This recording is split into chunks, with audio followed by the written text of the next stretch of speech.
मुफ्ती यूसुफ कासमी साहब के बयानात सुनने के लिए मुफ्ती एमडी यूसुफ कासमी धारवाड़ चैनल को सब्सक्राइब करें और बेल के आइकॉन पर क्लिक करें। अस्सलामु अलैकुम वरहमतुल्लाहि वबरकातुहू। मोहतरम सामीन करम, आज बरोज़ जुमा 24 अप्रैल 2020। आज पहली तरावी होने के ख़वी इम्कानात हैं। इंशाअल्लाह आज से रमज़ानुल मुबारक का बाबरकत महीना शुरू होने वाला है और लॉकडाउन की वजह से हमारे बड़ों की तरफ से हिदायत दी गई है कि हम इस साल तरावी घरों में बाजमात अदा करने की कोशिश करें। लिहाजा घरों में बाजमात तरावी से मुताल्लिक़ चंद अहम और बुनियादी मसाइल का मुज़ाकरा करना मुनासिब समझा गया। वैसे तो हम फ़राइज़ घरों में पढ़ रहे हैं और तरावी के बहुत सारे मसाइल से वाकिफ़ भी हैं, लेकिन चूँकि अक्सर पढ़ते आए हैं और इस साल हमें पढ़ाना पड़ेगा, लिहाजा दोबारा मुख्तसर मुज़ाकरा उसका किया जाएगा। सबसे पहली बात तो ये कि तरावी सुन्नत मुअक्किदा है, मर्दों के लिए भी औरतों के लिए भी। तरावी मर्दों के लिए भी ज़रूरी है, औरतों के लिए भी ज़रूरी है। और ख़ास तौर से औरतों के बारे में ये देखा जाता है कि हमारे माशरे में औरतें रोज़ा रखती हैं और कुरान वग़ैरह की तिलावत एहतमाम भी होती है और तस्बीहात की पाबंदी भी होती है। बहुत सारे मुजाहदे सहरी और इफ्तार में करती हैं, लेकिन औरतों में तरावी के बारे में बड़ी लापरवाही बरती जाती है। बहुत सारी रोज़ेदार औरतें भी तरावी नहीं पढ़ती हैं या चंद रकात तरावी पढ़कर इक्तिफ़ा कर लेती हैं या तरावी में बिल्कुल ही गफलत बरती जाती है। ये मुनासिब नहीं है। तरावीह का छोड़ने वाला मर्द हो या तरावी के छोड़ने वाली औरत हो, वो गुनहगार हैं। तरावी छोड़ने वाले अल्लाह के यहाँ गुनहगार, मुजरिम और आसी शुमार होते हैं। लिहाजा औरतों को भी तरावी का एहतमाम करना चाहिए। और इस साल हमें घरों में बाजमात तरावी अदा करनी है, तो इसमें मर्द हजरात फ़िक्र न करें। बहुत सारे लोगों में ये देखा जा रहा है, बड़ा अफसोस का माहौल है, रंज का माहौल है कि मस्जिद में हम तरावी अदा नहीं कर पाते हैं। यकीनन गम होना चाहिए कि मस्जिद के नूरानी माहौल से हम महरूम हैं, लेकिन एक बात ये भी हो, हमारे बड़े हमसे फरमा रहे हैं कि हुज़ूर पाक सल्लल्लाहु अलैहि वसल्लम का तरावी के मुतालिक जो अमल है कि आपने सिर्फ़ 3 दिन तरावी मस्जिद में पढ़ाई है, बाकी दिन हुजूर घर में तरावी अदा की है। तो ये सोच कर कि अल्लाह शायद इस हुजूर के अमल को हमसे ज़िंदा कराना चाहते हैं और इस साल हुजूर की उस सुन्नत पर अमल के अल्लाह हमें तौफीक देना चाहते हैं। घर में तरावी अदा करने की कोशिश करें और बहुत ज़्यादा रंज में कोई दीगर इबादत हमसे न छूटने पाए। लिहाजा आप सल्लल्लाहु अलैहि वसल्लम का मामूल यही था कि फ़र्ज़ नमाज़ें मस्जिदों में अदा करते, सुन्नत व नवाफिल घरों में पढ़ा करते थे। और तरावीह के बारे में भी हुजूर ने सिर्फ़ 3 दिन मस्जिद में अदा की है, बाकी घरों में हुजूर ने तरावीह अदा की है। तो हमें इस साल उस सुन्नत पर अमल की नीयत से घरों में तरावीह अदा करनी चाहिए। तरावीह का वक्त क्या है? तो फरमाया कि तरावीह का वक्त इशा की नमाज के बाद से तहज्जुद तक, सुबह सादिक तक, सहरी के वक्त तक तरावी का वक्त है। इसमें इशा के बाद फ़ौरन अदा कर लेना बेहतर है। अलबत्ता इस साल चूँकि हम घर में तरावी पढ़ रहे हैं, आम सालों की तरह, आम दिनों की तरह 8:30 और इसके अतराफ़ के बजाय घर वालों के काम काज से निमटने तक ताख़ीर की जा सकती है। घर वाले इफ्तार के बाद औरतें 9, 9:30 तक अगर अपने कामों से फारिग हो रही हैं, तब तक हम मर्द हजरात इंतज़ार करें। औरतों के काम से फारिग होने के बाद जमात के साथ नमाज अदा करें। बहुत ज़्यादा देर करने की भी कोशिश ना हो कि आम तौर पर हमारा माहौल है सोकर उठने के बाद इतना ही वक्त होता है जितना सहरी के लिए हो, तो उस वक्त तरावी पढ़ने का माहौल नहीं है। लिहाजा 9, 9:30, 10 घर के औरतें काम से फारिग होने के बाद उनको लेकर जितनी जल्दी हो सके तरावी की नमाज अदा करने की कोशिश करें। तो तरावीह का वक्त तो ये हो गया। अब रही बात दूसरी के तरावीह की जमात की क्या तरतीब हो। जैसा कि इससे पहले बहुत सारे सोशल मीडिया पर, व्हाट्सएप पर बयानात में घरों में जुमा और फ़राइज़ पढ़ने के लिए उलमा ने तरतीब बताई है कि पहले नमाज पढ़ाने वाले मर्द आगे हों, उसके पीछे उस घर के दूसरे मर्द हजरात की सफ़ हो, उसके पीछे औरतों की सफ़ हो। तो यही तरतीब तरावीह की जमात में भी रहेगी। पहले मर्द इमामत करने वाले, फिर उसके बाद उसके पीछे मर्द हजरात या बच्चे और उसके पीछे औरतें खड़ी होंगी। अलबत्ता इसमें एक मसला ये हमें मालूम हो कि अगर वो औरतें पढ़ाने वाले की महरम हैं, जो नमाज पढ़ा रहा है, पीछे सफ़ में खड़े होने वाली औरतें उसके महरम है, बीवी है, बेटी है, माँ है, बहन है, तो उस पढ़ाने वाले और औरतों के दरमियान किसी पर्दे की ज़रूरत नहीं है। और अगर पीछे औरतें जो खड़ी हैं उसमें महरम और ना महरम दोनों हैं, मिसाल के तौर पर हम घर में 2-4 भाई साथ में रहते हैं, मैं नमाज़ पढ़ा रहा हूँ, मेरे पीछे मेरे भाई हैं और उसके पीछे मेरी बीवी के साथ मेरे भाई की बीवियाँ भी खड़ी हुई हैं, तो उस सूरत में दरमियान में पर्दा होना चाहिए। पर्दे के साथ वो औरतें जमात में शामिल हो सकती हैं।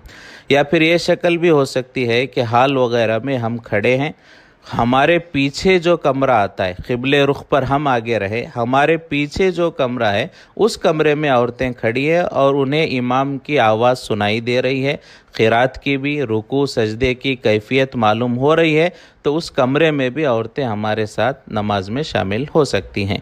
ख़ास तौर से ये ज़रूरत उन मकानात में भी होती है जहाँ इतनी जगह नहीं होती कि 3 सफ़ें लगाई जाएं, तो मर्द हजरात के पीछे वाले कमरे में औरतों को इमाम की आवाज़, नकल, हरकत, सजदा, रुकू समझ में आ रहा है, तो उस कमरे में भी औरतें खड़ी होकर जमात में शामिल हो सकती हैं। तो ये जमात में शामिल होने के लिए औरतें अगर पूरी महरम है तो पर्दे की ज़रूरत नहीं, ना महरम औरतें भी हैं तो पर्दा होना चाहिए। और अड़ोस पड़ोस की औरतों को जमा करने की कोशिश न करें, हमारे घर ही की औरतें हों काफ़ी है। बाहर की औरतों को जमा करना तरावी के लिए ख़ास तौर से इस माहौल में बिल्कुल मुनासिब नहीं है। अब रहा तरावी की नमाज कौन पढ़ाए, फरमाया कि तरावी की नमाज़ पढ़ाने के लिए बालिग होना शर्त है। आजकल हम देखते हैं कि मर्दों से अच्छा कुरान बच्चे पढ़ते हैं, मकातिब की वजह से, मदरसों की वजह से, तो बच्चों को पढ़ाना, हम पीछे खड़े होना, ये दुरुस्त नहीं है। तरावीह की इमामत के लिए, फ़र्ज़ नमाज़ों की इमामत के सही होने के लिए बालिग का होना ज़रूरी है। अगर हमारे बच्चों में बालिग है, पीछे उसके वालिद खड़ा हो सकता है, बड़ा भाई खड़ा हो सकता है, बहरहाल नमाज पढ़ाने वाला बालिग होना शर्त है, बालिग के पीछे नमाज पढ़ी जाएगी। तो कोई वालिद पढ़ाए या बालिग पढ़ाए। और दूसरी चीज़ ये है कि घर में 2-4 मर्द हैं तो उसमें जो ज़्यादा शरीयत का पाबंद है, यानी जो चेहरे वाला है, जो कुरान सही पढ़ने वाला है, जो ज़्यादा दीनदार है, ज़्यादा सुन्नतों पर अमल करने वाला है, उसे नमाज के लिए आगे बढ़ाने की कोशिश करें। हाँ, अगर कोई ऐसा नहीं है, सब बराबर हैं, सबसे कुछ कमज़ोरियाँ होती हैं, सब शरीयत के पाबंदी में बराबर हैं, तो जिसका कुरान अच्छा है उसके आगे बढ़ाकर उसके पीछे नमाज पढ़ें। अब रहा इसके बाद कि कौन सी सूरतें पढ़ी जाएं, तो जो सूरतें हमें याद हैं उन सूरतों के साथ हम पढ़ें। आम तौर पर तरावीह में जो हाफिज़ नहीं है उनके लिए तयदाद भी, रकातें भी याद हों, इसकी आसानी के लिए ये शक्ल इख्तियार की जाती है। अलम तरह से 10 सूरतों के साथ 10 रकातें अदा की जाती हैं, फिर 11वीं रकात से दोबारा अलम तरह से शुरू किया जाता है, फिर 10 रकातों को पूरा किया जाता है। यानी अलम तरह से सूरह नास तक 2 मरतबा पढ़ेंगे तो 20 रकात हमारी हो जाएगी। इसकी तरतीब बना लें। हाँ, अगर किसी घर में 10 सूरतें भी किसी को याद नहीं हैं, 2-4 सूरतें याद हैं, तो उन्हीं को बार बार पढ़ते हुए, दोहराते हुए तरावीह की 20 रकात मुकम्मल करेंगे। तो जो सूरतें याद हैं उन्हीं सूरतों के साथ 20 रकात तरावी पढ़ेंगे। हमारे यहाँ हनफियों में, अहनाफ के यहाँ 20 रकात तरावी सुन्नत है, तो 20 रकात अदा करेंगे। अब इसके बाद मसला कि हम नमाज़ पढ़ने के लिए खड़े हुए तो नियत का मसला है कि नियत जो है 20 रकात की एक ही साथ कर सकते हैं और 2-2 रकात पर भी अलग अलग कर सकते हैं, दोनों की गुंजाइश है। हमने तरावी शुरू की, मसलन मैं नियत कर लूँ मैं 20 रकात तरावी اس इमाम के पीछे अदा कर रहा हूँ, अदा कर रही हूँ, तो हर 2 रकात पर दोहराने की ज़रूरत नहीं है। और अगर हमने नीयत नहीं की है 20 रकात की इकट्ठी, तो हर 2-2 रकात पर नीयत को दोहराया जा सकता है, तजदीद की जा सकती है। दोनों तरह से हम नीयत कर सकते हैं। और पीछे खड़े होने वाले इमाम की इख्तिदा की नीयत करें, और इमाम जो है सिर्फ इतना देख ले कि पीछे ये भी खड़े हैं, औरतें भी खड़ी हैं, तो वही उसकी इमामत की नीयत शुमार होगी, अलग से उसे नीयत करने की ज़रूरत नहीं होगी। और उसके बाद ये मसला ये है कि तरावीह पढ़ रहे हैं तो कभी कभार जो है भूल भी हो जाती है। तो अगर पहली रकात में खड़े होने के बजाय बैठने लगे, फ़ौरन याद आ जाए या पीछे से कोई मर्द लुक़मा दे दे तो खड़े हो जाए, तो कोई जो है सजदे सहू की ज़रूरत नहीं है, 2 रकात पूरी कर ले, 2 रकात तरावी पूरी हो जाएगी। और अगर ताख़ीर हो जाए, पहली रकात में बैठ गए, अत्तहियात शुरू कर दिया, एक पूरा जुमला हो गया, अत्तहियात पढ़ लिया, तब याद आकर खड़े हो गए, तो खड़े होने के बाद जब दूसरी रकात पूरी करेंगे तो सजदे सहू करना पड़ेगा।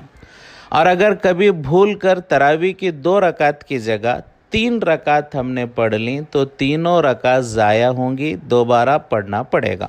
2 रकात पढ़ना था, दूसरे रकात पर खड़े हो गए, तीसरी रकात पर बैठकर हमने पूरी की, 3 रकात हमने पढ़ी, तो तीनों रकात जो है शुमार नहीं होंगी, दोबारा पढ़ना पड़ेगा। और अगर दूसरी रकात पर हमें बैठना था, तरावी की दूसरी रकात पर बैठना था, नहीं बैठे, खड़े हो गए, तीसरी और चौथी 2 रकातें हमने पढ़ ली, यानी 2 पढ़ना था, हमने 4 रकात पढ़ ली, तो चौथी रकात के कायदे में अत्तहियात के बाद सजदे सहू कर लेंगे, तो आखिरी 2 रकातें तरावी की शुमार हो जाएंगी। 4 रकात हमने पढ़ी और सजदे सहू किया, तो चारों तरावी नहीं होगी, 2 उसमें आखिर वाली तरावी होगी, 2 नफिल होगी, 2 हमें लौटाना पड़ेगा। तो ये चौथी रकात में सजदे सहू करने से चारों रकातों में से आखिरी 2 रकातें तरावी की शुमार हो जाएंगी। लिहाजा ऐसा करना चाहिए। सजदे सहू किसे कहते हैं? सजदे सहू कहते हैं कि अत्तहियात के बाद एक सलाम फेर कर, किसी गलती की वजह से अत्तहियात के बाद एक सलाम फेर कर 2 सजदे करना, फिर पूरा अत्तहियात पढ़ने के बाद दोबारा सलाम फेर लेना, दोनों सलाम फेरना, इसे सजदे सहू कहते हैं। इससे नमाज दुरुस्त हो जाएगी। तो ये जो है चौथी रकात में सजदे सहू किया जाए। सजदे सहू कब करते हैं? तो ये इसके बहुत सारे मसाइल हैं। मुख्तसर है कि किसी फ़र्ज़ को ताख़ीर करने पर, कोई फ़र्ज़ उसकी जगह से देर हो गई फ़र्ज़ की अदायगी में, तो सजदे सहू करेंगे। मिसाल के तौर पर पहली रकात के बाद दूसरी रकात में खड़े होना फ़र्ज़ है, क़याम फ़र्ज़ है, तो हम बैठ गए और खड़े होने में थोड़ी देर हो गई, फिर खड़े हुए, तो ये ताख़ीर हो गया, फ़र्ज़ को हमने देर से किया, तो सजदे सहू करेंगे। इसी तरह किसी वाजिब को देर से किया तो सजदे सहू करेंगे। इसी तरह कोई वाजिब छोड़ दिया तो सजदे सहू करेंगे। ये 3 बुनियादी सजदे सहू के वजूहात होते हैं जो आम तौर पर हमारे यहाँ पेश आते हैं। तो ये 20 रकात हम जो है तरावी पढ़ेंगे, उसके बाद 3 रकात वितर की पढ़ेंगे। और तरावी कौन पढ़े? अगर कोई घर में मर्द है, वो रोज़ा नहीं रखता है, या कोई औरत है बीमारी की वजह से, शुगर वगैरह है या कमज़ोरी है, बीमारी है, रोज़ा नहीं रखते हैं, तो वो भी तरावी पढ़ें। ये सोच कर कि हम रोज़ा नहीं रखते, तरावी हमारे लिए माफ़ है, ऐसा नहीं है। रोज़ा अलग है, तरावी अलग है।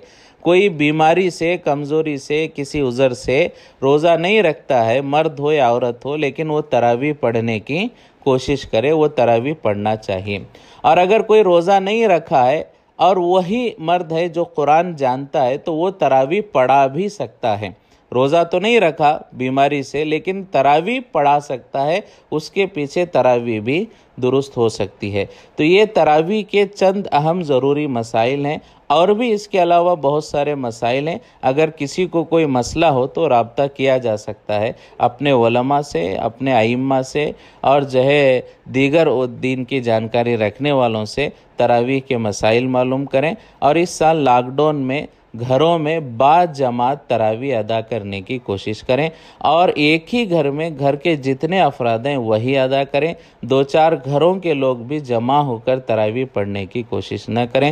اللہ ہم سب کو اس سال حضور پاک صلی اللہ علیہ وسلم کے اس گھر والی سنت پر تراویح کے عمل کی توفیق نصیب فرمائے، اور اس سال کے ہمارے ان قربانیوں کو اللہ ذریعہ بنا کر ہمیشہ کے لیے پوری امت پر دین کے تمام احکامات کے لیے کھلی ہوئی آزادی اور عافیت کے ساتھ دین کے احکام کو ادا کرنے کی توفیق نصیب فرمائے، اور ہمیں رمضان کی تمام نعمتوں سے اللہ آراستہ فرمائے، تمام برکتیں ہمیں نصیب فرمائے، اور جو ہمارے گناہوں کی وجہ سے اس سال یہ جو حالات آئے ہیں، اللہ ہماری اور پوری انسانیت کی اس وبائی مرض کورونا اور تمام دیگر حالات اور آزمائشوں سے حفاظت فرمائے۔ اللہ ہمیں بڑوں کی اتباع کرنے کی اور بڑوں کے ہدایت پر عمل کرنے کی توفیق نصیب فرمائے، اور ہماری وجہ سے کوئی ایسا کام ہو کہ پوری قوم و ملت شرمندگی میں مبتلا ہو، اس سے اللہ ہم سب کی حفاظت فرمائے۔ وآخر دعوانا ان الحمد للہ رب العالمین۔